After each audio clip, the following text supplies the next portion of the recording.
আসসালামু আলাইকুম।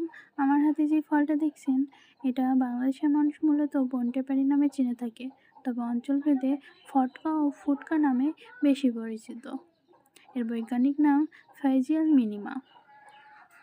এটা খেতে টক মিষ্টি স্বাদের হয়ে থাকে, তবে কাঁচা অবস্থাতে এটা খাওয়া যাবে না এবং এর পাতাও সেবন করা যাবে না, যা স্বাস্থ্যের জন্য ঝুঁকিপূর্ণ হতে পারে।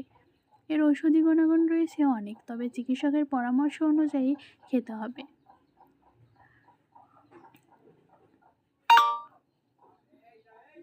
আসসালামু আলাইকুম, ভালো থাকবেন।